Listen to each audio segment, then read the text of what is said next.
Voltamos aqui com o último tópico da lição. Jesus, a nossa verdadeira identidade. Quando pensamos em identidade, pensamos em algumas características que fazem da pessoa ser o que ela é. A expressão, você é uma pessoa que não tem identidade, então você não existe. Então não existe ninguém que não se identifique com princípios, valores, sejam eles bons ou ruins.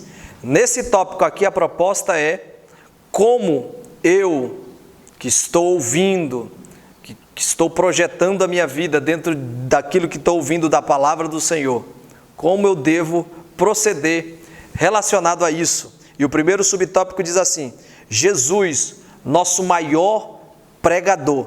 Então existe aqui um porta-voz que a autoridade dele é suprema, um pregador, um mensageiro, que ele viveu um nível acima de todos os níveis, porque ele não era só 100% homem, mas era o próprio Deus ali ministrando aquilo que ele queria, como estilo de vida, estilo de prática, relacionamentos para todos aqueles que se aproximavam de Deus, pois ele era o caminho para se aproximar de Deus, ele era a verdade proposta por Deus e através dessa verdade ele produzia vida na vida das pessoas.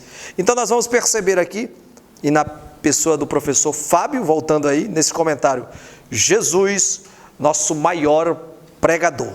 Fábio. Pois bem, pastor, caminhando já para o fim da nossa lição, falando sobre o tópico 3, Jesus como nosso maior pregador.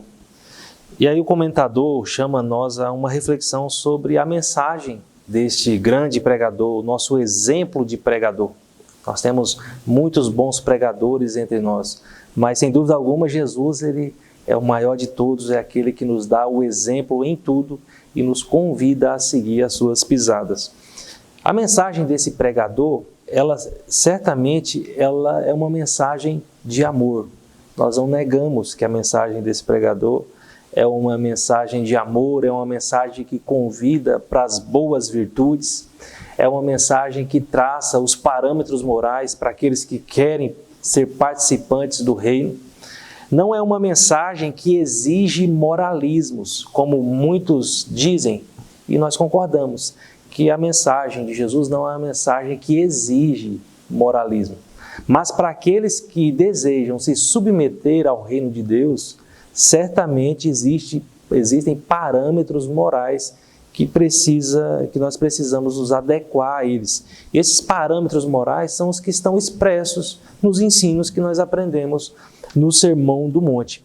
Então, se esse pregador é um pregador de amor, um pregador de virtudes, um pregador que não exige moralismo, por outro lado, esse pregador também é um pregador que convida, num primeiro momento, ao arrependimento.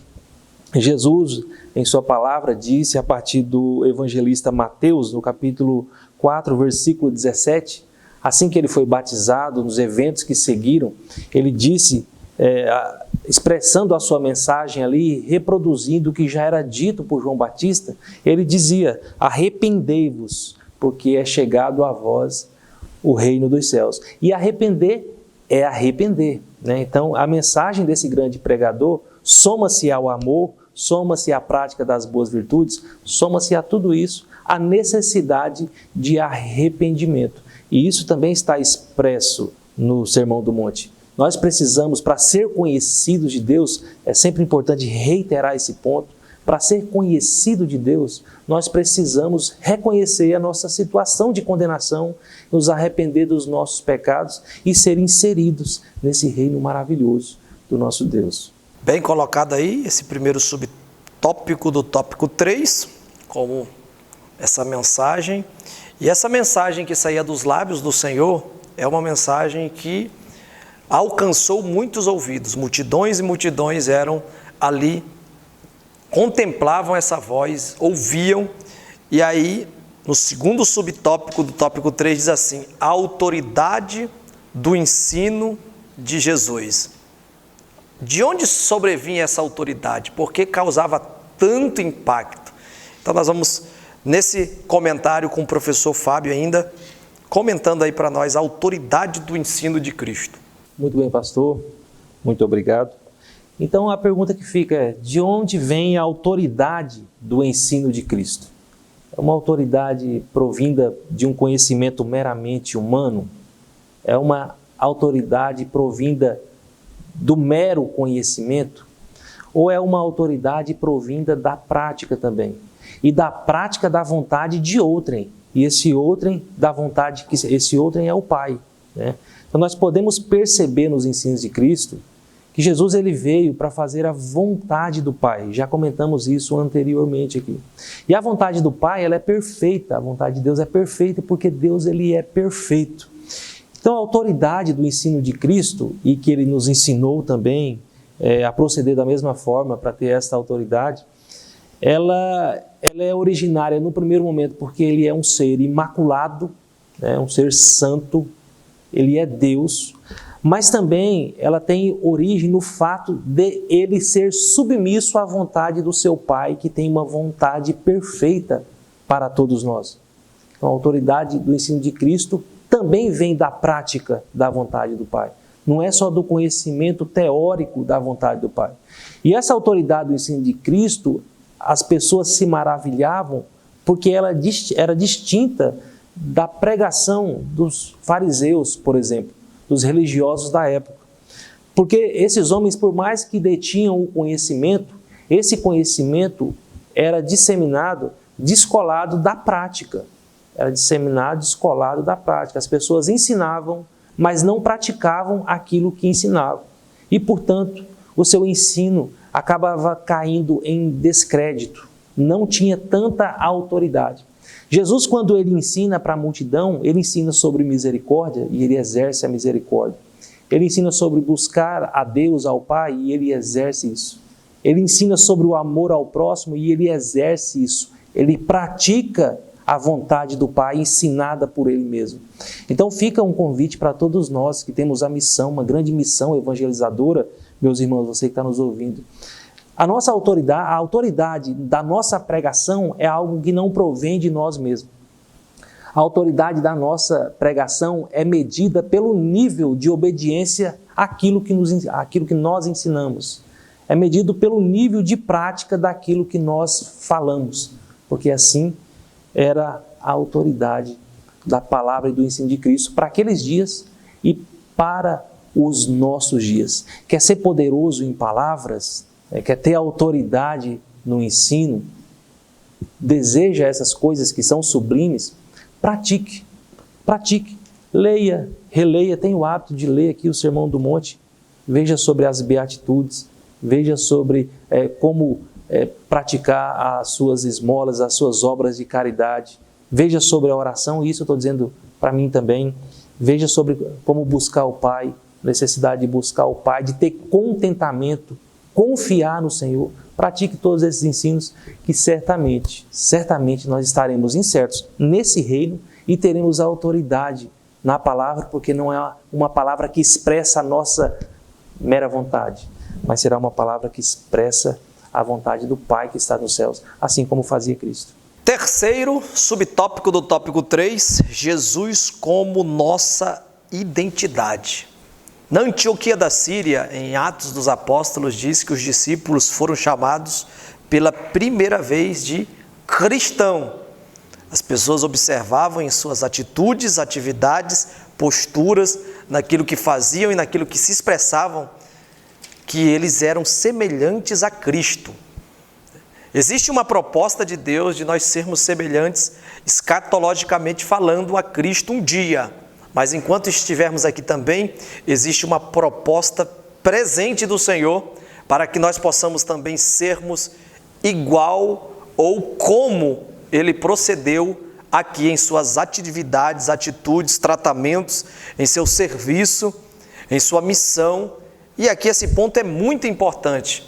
Muita coisa a ser dita, tempo pouco.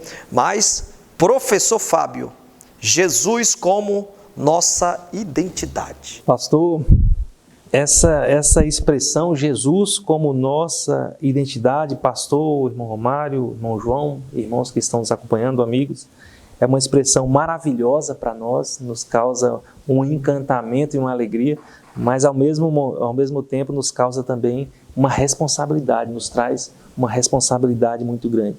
Dizer que Jesus é a nossa identidade é dizer que as pessoas precisam olhar para nós e ver Jesus. Veja que curioso. As pessoas precisam olhar para nós e ver Jesus. E como que elas enxergariam ou enxergam Jesus em nós? É a partir da manifestação das boas obras que Deus fez para que nós andássemos nela. A Bíblia diz que Deus fez as boas obras para que nós andássemos nelas. Então, esta identidade nossa se identificará com Cristo, ou, em outras palavras, Cristo será a nossa identidade. Quando nós chegarmos em algum lugar, alguém vai olhar e vai dizer, não, ali tem um homem de Deus, ou ali está passando uma mulher de Deus, pode confiar naquela pessoa porque ela segue os preceitos de Cristo.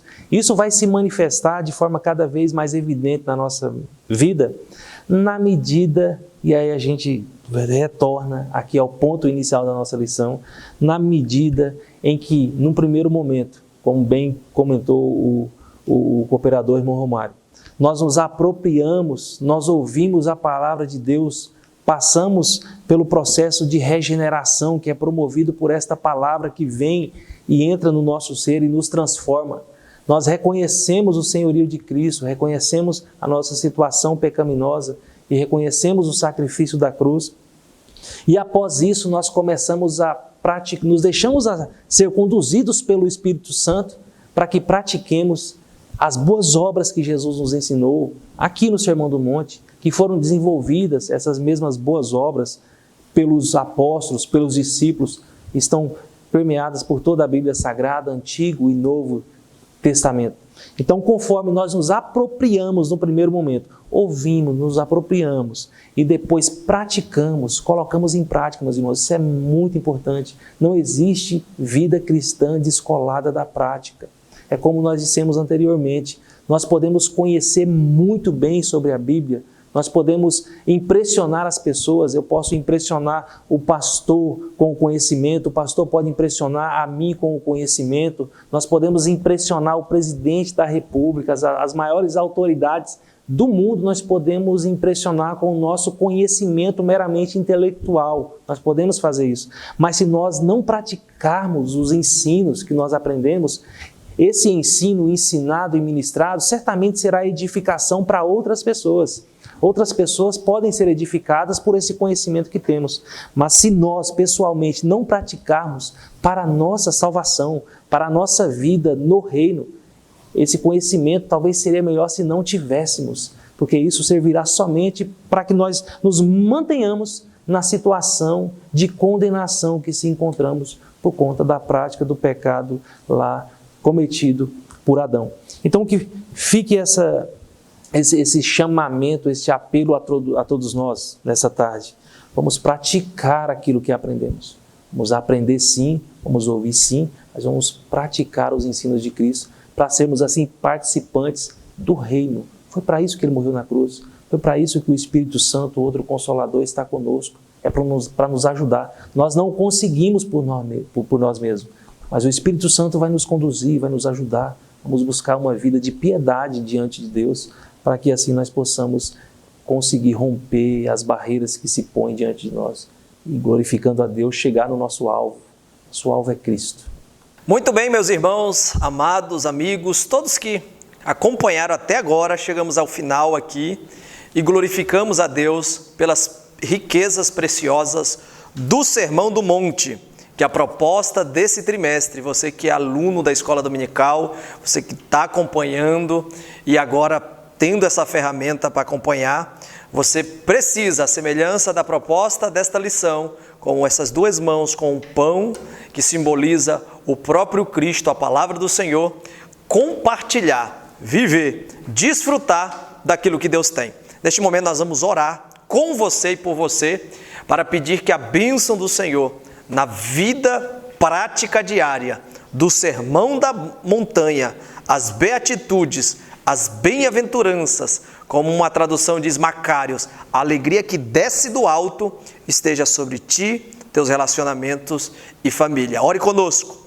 Maravilhoso Deus, eterno Pai, diante da Tua presença e finalizando, Senhor, este período riquíssimo, a qual, Senhor, este homem, esta mulher, este jovem, Senhor, este adolescente, esta pessoa, Senhor, dispôs um pouco do seu tempo para buscar um pouco mais da Tua palavra, do conhecimento, Senhor, ministrado através deste veículo abençoado. Glorifico a Deus pelo meu companheiro, Diácono Fábio, professor Romário, também, Senhor, aquele que está ali atrás da câmera, Senhor, o evangelista João Von Rondon, que o Senhor continue, Senhor, usando-nos como instrumento de bênção para esta vida, para esta casa, para este lar, para esta família, que a Tua palavra resida no maior e melhor lugar, que é o coraçãozinho de cada um de nós, Pai. Guarda de todo mal, protege e, se o Senhor nos permitir, até a próxima aula, no início de um novo trimestre, o Senhor possa despertar mais pessoas e usar, Senhor, esse instrumento, Senhor, que está na mão, Senhor, deste homem, desta mulher, este aparelho de celular, Senhor, para compartilhar esta obra, que é uma obra, creio, que nasceu no Teu coração, expressando a Tua palavra e compartilhando aquilo que vem do Teu coração. Assim, Senhor, nós oramos, assim, Senhor, nós cremos, em nome de Jesus. Que Deus te abençoe, que Deus abençoe a tua casa, que Deus abençoe a tua vida e compartilhe EBD em família, uma família para instruir a sua. Deus abençoe.